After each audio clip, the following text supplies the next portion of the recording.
అందరికీ నమస్కారం, పెద్దలందరికీ నమస్కారం. తెలంగాణ ఉద్యమ గాయనిగా, తెలంగాణ ఉద్యమంలో ఆడి పాడిన తెలంగాణ బిడ్డగా ఈ సమస్యను చూసి స్పందించి నా వంతుగా బాలన్న ఒక మాట అడుగుడుతోటే ఈ పాట పాడడం జరిగింది. చాలా అద్భుతమైన పాట. ఏ గవర్నమెంట్ అయినా ఎవరన్నా ఉండని పేదోళ్ళ ఉసురు కానీ ఆడబిడ్డల ఉసురు కానీ మంచిది కాదని నా అభిప్రాయం. నేను చాలా గట్టిగా నమ్ముతా దాన్ని. కాబట్టి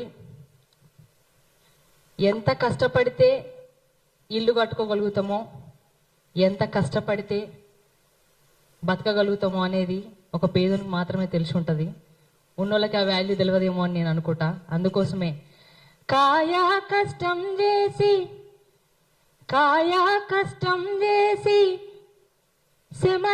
చెమటా గార్సి ఇటుక వేసి ఇల్లు కట్టుకున్నాము.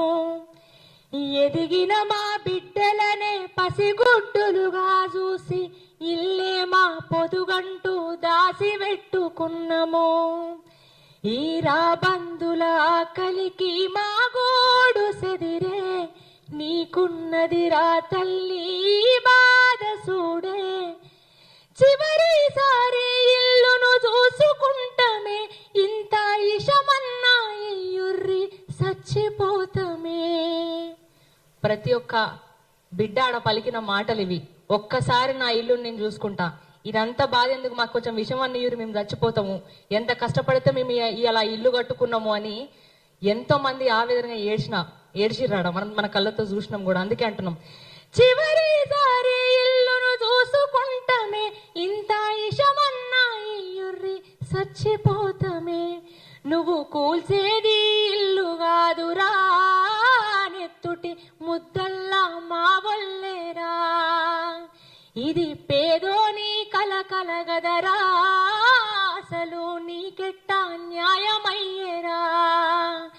ఇది పేదోని కలగదరా, అసలు నీకెట్టా న్యాయమయ్యేరా. నువ్వు కూల్చేది ఇల్లు కాదురా, నెత్తుటి ముద్దల్లా మా వల్లేరా.